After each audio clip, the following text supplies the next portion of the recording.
Hi weavers, welcome to our channel just imagine novels. ఈరోజు మన కథ వద్దన్నా వదిలేస్తానా, ఎపిసోడ్ 189.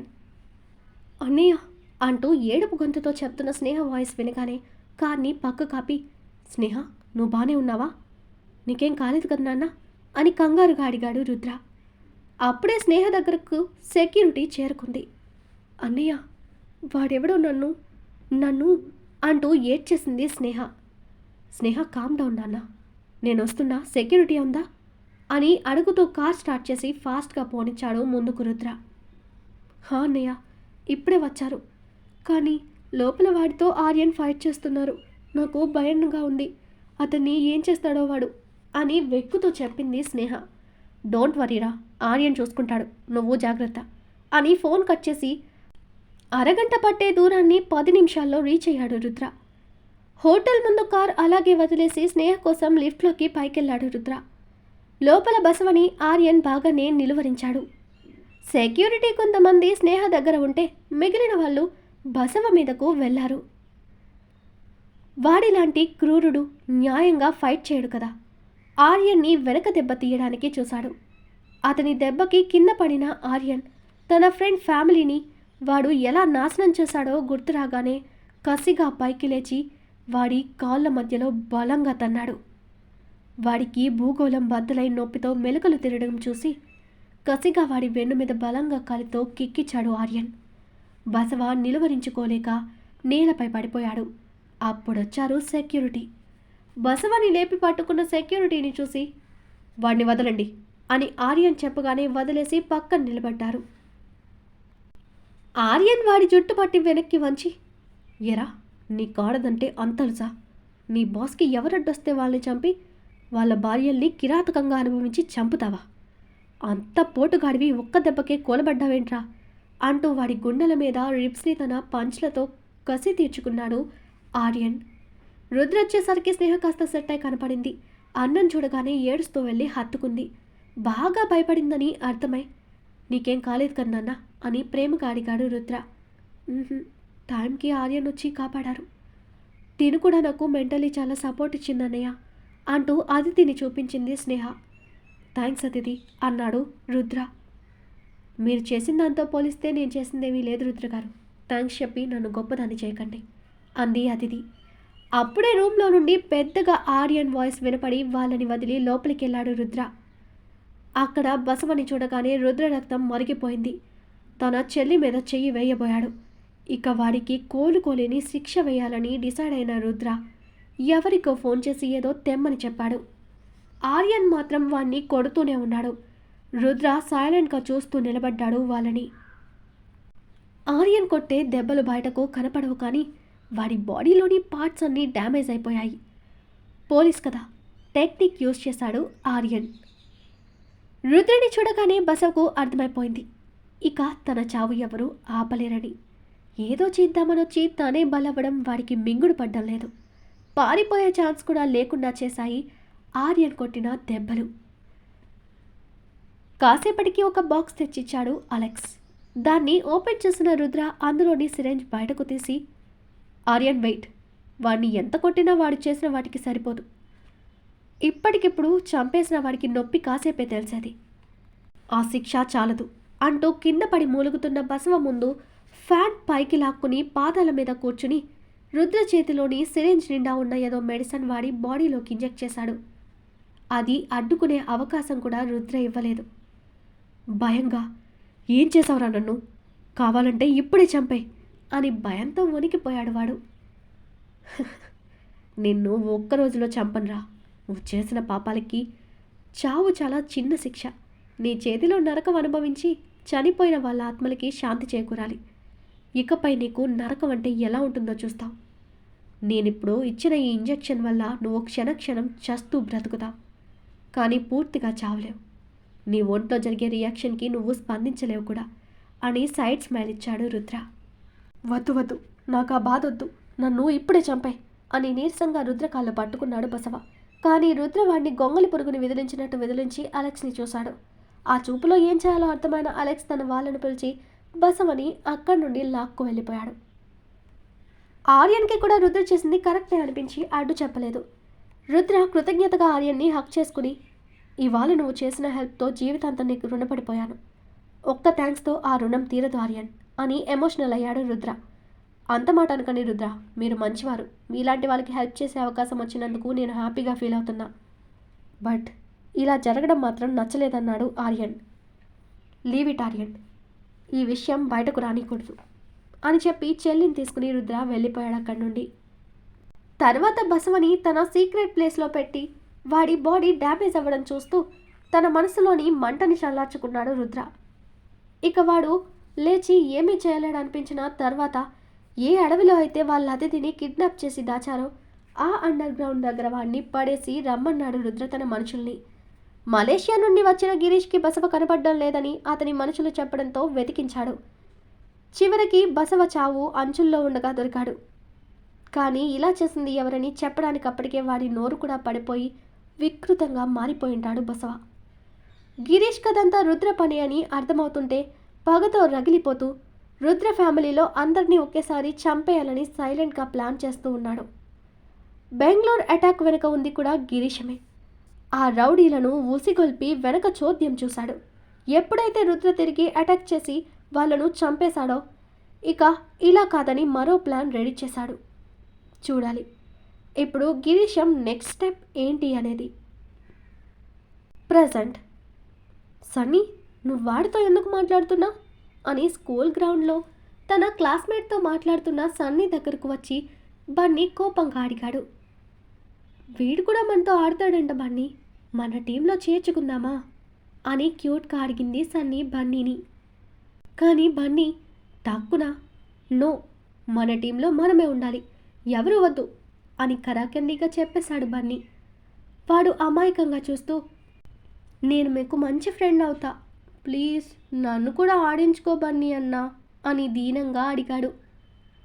వాడు తనని అన్నా అనగానే కాస్త మెత్తబడి కాసేపు వాడిని చూసి, సరే కానీ ఒక కండిషన్, నువ్వు నేనేం చెప్తే అది చెయ్యాలి, నాకు ఎదురు చెప్పకూడదు, ఇంకెవ్వరి మాట వినకూడదు, అలా అయితే నువ్వు మాతో ఉండొచ్చు అన్నాడు బన్నీ యాటిట్యూడ్గా. ఈ రోజు నుండి నువ్వేం చెప్పినా చేస్తాను బన్నీ అన్నా అన్నాడు వాడు అమాయకంగా. సరే ఇప్పుడు మా ఇద్దరిలో నీకెవరంటే ఎక్కువ ఇష్టం అన్నాడు బన్నీ కన్నింగ్ లుక్తో. వాడు సన్నీని చూసి, ఫస్ట్ సన్నీ నచ్చేది, కానీ తర్వాత నువ్వు తనని చూసుకునే విధానం చూసి నువ్వు బాగా నచ్చావన్నా అని తెలివిగా సమాధానం చెప్పాడు వాడు. Too intelligent boy. సరే నీ పేరేంటి అన్నాడు పెద్ద ఆరితేరిన వాడిలా బన్నీ బిహేవ్ చేస్తూ. నా పేరు వేదాంశ్ అన్నాడు క్యూట్ స్మైల్తో. నైస్ నేమ్, కానీ నేను అంశ్ అనే పిలుస్తా, అంత పొడుగు పేరుతో పిలవడం నాకు నచ్చదు, నీకు ఓకేనా కదా అని బన్నీ యాటిట్యూడ్తో అడగగానే వాడు హ్యాపీ వాళ్ళ స్మైల్తో, మా అమ్మ కూడా అంశ్ అనే పిలుస్తుందన్నా, నాకు నా వాళ్ళలా పిలవడమే ఇష్టం అన్నాడు ఆనందంగా. సరేదా ఆడుకుందాం అని సన్నీ చేయి పట్టుకుని అంష్తో పాటు ఆడుకోవడానికి వెళ్ళాడు బన్నీ. కొన్ని రోజులుగా స్నేహ డల్గా ఉండడం గమనించిన ప్రదీప్ ఎన్నిసార్లు చెప్పినా స్నేహ ఇంకా ఆ బసవ ఇన్సిడెంట్నే గుర్తు చేసుకుని డల్ అవ్వడం చూసి తనని అలాగే వదిలేస్తే మానదు అని చిన్న ట్రిప్ కోసం కేరళ తీసుకెళ్లాడు. శివానికి నెలలు నిండాయి. ఈ టైంలో అవసరమా అని మొదట స్నేహ ఒప్పుకోలేదు, కానీ రుద్ర బలవంతం మీద వెళ్ళింది స్నేహ. సురేఖ పగలంతా శివాని దగ్గర ఉంటుంది. అప్పుడప్పుడు సువర్ణ కూడా వచ్చి తనతోనే గడుపుతూ ఉంటుంది. మమ్మ ఇవి నువ్వు తిను అని శివాని తనకిచ్చిన డ్రై ఫ్రూట్స్ ఆమె నోటి దగ్గరే పెట్టాడు బన్నీ. నేను ఇందాకే తిన్నాను నాన్న, నువ్వు తిను అంటూ కొడుకు ప్రేమకి శివాని మురిసిపోయింది. అవి లోపలున్న బేబీస్కి, ఇవి నీకు, నువ్వు ట్రిపుల్ టైం తినాలంట, డాడీ చెప్పాడు కదా అందుకే తిను అంటూ తన నోట్లో పెట్టాడు బన్నీ వాటిని. శివాని నవ్వుతూ, నా కన్నయ్యకప్పుడే అన్ని విషయాలు తెలిసిపోయాయే అని అంది నవ్వుతూ శివాని. హా, నేను బిగ్ అయిపోయా కదా, నాకు తమ్ము చెల్లి వస్తున్నారు, నేను వాళ్లకు బిగ్ బ్రదర్ని, సో నేను చాలా బిగ్ అయిపోయామమ్మా అని ప్రౌడ్గా చెప్తూ శివాని పొట్ట మీద ప్రేమగా ముద్దు పెట్టాడు బన్నీ. బన్నీ ఫేస్ని చేతుల్లోకి తీసుకుని వాడి నుదుటిన ముద్దు పెట్టి, అవును నా కన్నయ్య చాలా బిగ్ అయిపోయాడమ్మా అంటూ మురిసిపోయింది శివాని. అత్త, ఈరోజు బన్నీ స్కూల్లో ఒకరిని కొట్టాడు అని కంప్లైంట్ చేశాడు అప్పుడే అక్కడికి వచ్చిన బబ్లు. ఆశ్చర్యపోయిన శివాని అవునా అన్నట్టు బన్నీని చూసింది. బబ్లుని కొట్టేలా చూస్తూ, మమ్మా, వాడు నా ఫ్రెండ్ అంష్ తింటున్న లంచ్ బాక్స్లో మట్టేశాడు. పాపం, వాడెలా తినాలి? పైగా వాడిని బెదిరించాడు. వాడు నా ఫ్రెండ్ కదా, నా ఫ్రెండ్ని నేనే కదా సేవ్ చేయాలి. అందుకే వాడికి పనిష్మెంట్ ఇచ్చాను. నేను తప్పు చేయలేదు కదా మమ్మా అని యాటిట్యూడ్గా ఆన్సర్ ఇచ్చాడు బన్నీ. అవునత్తా, బన్నీ తప్పు చేయలేదు. వాడే పాపం అంష్కి ఫుడ్ లేకుండా చేశాడు. తెలుసా, అంష్ చాలా ఇన్నోసెంట్. వాడికి పాపం ఎవ్వరూ లేరు. నాన్నమ్మ ఒక్కరే ఉన్నారంట. అందుకే బన్నీ నేను వాడికి మా ఫుడ్లో షేర్ ఇచ్చాం అంది అమాయకంగా సన్నీ. మమ్మ, కోపం వచ్చిందా? నా మిస్టేక్ లేదు కదా అని తల్లిని అనుమానంగా అడిగాడు బన్నీ. శివాని ఒక్కసారిగా కొడుకును దగ్గరకు తీసుకుని వాడి మొహం నిండా ముద్దులు పెట్టి, సన్నీకి ముద్దు పెట్టి, నా కన్నయ్య ఎప్పటికీ తప్పు చేయడు. ఒకవేళ నీ తప్పుంటే చెప్పిన వెంటనే అర్థం చేసుకుని సారీ చెప్తా. నువ్వు నా బిడ్డ అయినందుకు చాలా ప్రౌడ్గా ఉంది బంగారం అంటూ కొడుకుని గుండెలకు హత్తుకుంది. అమ్మ మెచ్చుకునేసరికి బన్నీకి ఏనుగెక్కినంత సంబరం కలిగింది. బబ్లు వైపు చూసి, చూడన్నా, ఎప్పుడు చూసిన దాన్ని బట్టి జడ్జ్ చేయకూడదు. నువ్వు బన్నీ ఆ బాబుని కొట్టడమే చూసావు. వాడు చేసింది తప్పని ఓ ఒపీనియన్కి వచ్చేసావు, అవునా? కానీ నువ్వు ఇక్కడ నీ వే ఆఫ్ థింకింగ్ మార్చుకోవాలి. బన్నీ ఎందుకు ఆ బాబుని కొట్టాడని నువ్వు అడిగి తెలుసుకుని అప్పుడు ఎవరిది తప్పో పెద్దవాడిగా నువ్వు ఆలోచించి కరెక్ట్ పర్సన్కి సపోర్ట్ చేయాలి. ధర్మం ముందు తన వాడైనా సరే తప్పు చేస్తే తప్పనే చెప్పాలి. ఇది మీరంతా గుర్తుపెట్టుకోవాలి. మరోసారి బన్నీ విషయంలోనే కాదు, ఎవరి విషయంలో అయినా సరే మీరంతా ఒకవైపే కాకుండా రెండో వైపు కూడా తెలుసుకోవాలి. తెలివి వివేకం కలిగిన మనిషి ఒక విషయాన్ని అన్ని కోణాల్లో చూసి డిసైడ్ చేస్తాడు. మీరు కూడా ఇకపై అలాగే ఉండాలి. బబ్లు, నువ్వు నీ పద్ధతి మార్చుకోవాలి. సన్నీ బన్నీల కంటే నువ్వు వయసులో పెద్దవాడివి కదా, వాళ్ళని జాగ్రత్తగా చూసుకోవడం నీ బాధ్యత కదా. మీరు ఐకమత్యంగా ఉంటే బయట వాళ్ళు మిమ్మల్ని ఏమీ చేయలేరు. ఒకవేళ మీలో ఎవరిదైనా తప్పుంటే వాళ్ళతోనే నువ్వు చేసింది తప్పని చెప్పి వాళ్ళని కరెక్ట్ వేలో నడిపించాలి, సరేనా అని పిల్లల్ని చూస్తూ అడిగింది.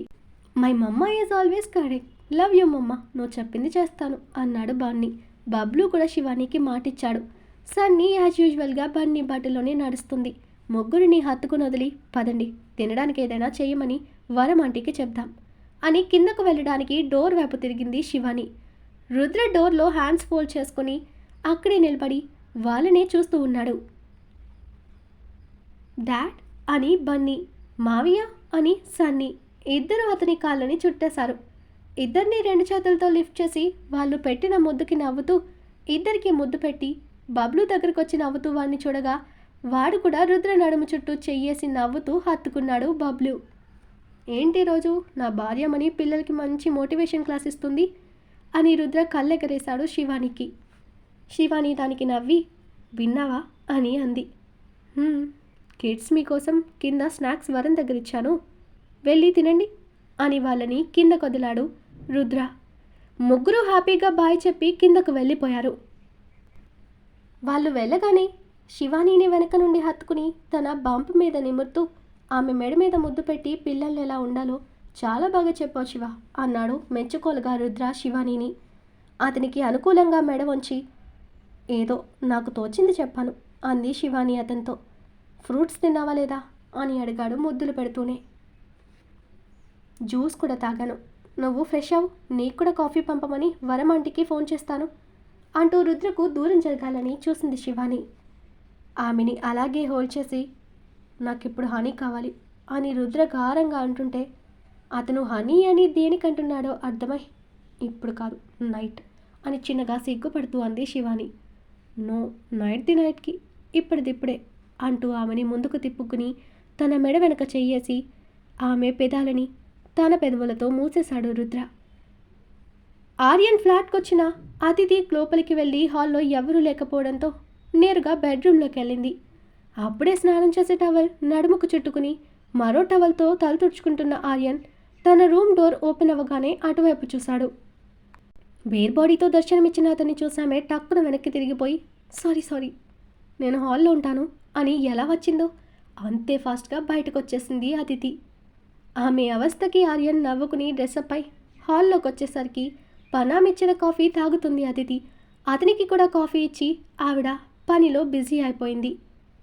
ఎదురుగా కూర్చున్న ఆర్యన్ తననే సూటిగా చూస్తూ, ఏంటి జర్నలిస్ట్ గారికి ఇంత పొద్దున్నే ఈ పోలీసోడి మీద గాలి మళ్ళింది అని వెటకారంగా అడిగాడు.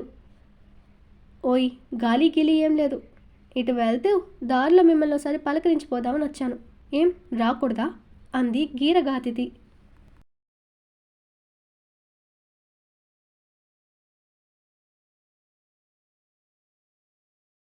ఈరోజు మన కథ ఇక్కడితో కంప్లీట్ అయింది. ఈ స్టోరీ మీకు నచ్చినట్టయితే ప్లీజ్ స్టోరీని లైక్ చేసి కామెంట్ రూపంలో మీ అభిప్రాయాన్ని తెలియచేయండి. అలాగే ఛానల్ని సబ్స్క్రైబ్ చేసుకుని షేర్ చేసి మాకు సపోర్ట్ చేయండి. నెక్స్ట్ అప్డేట్తో మళ్ళీ కలుద్దాం. అంతవరకు బాయ్.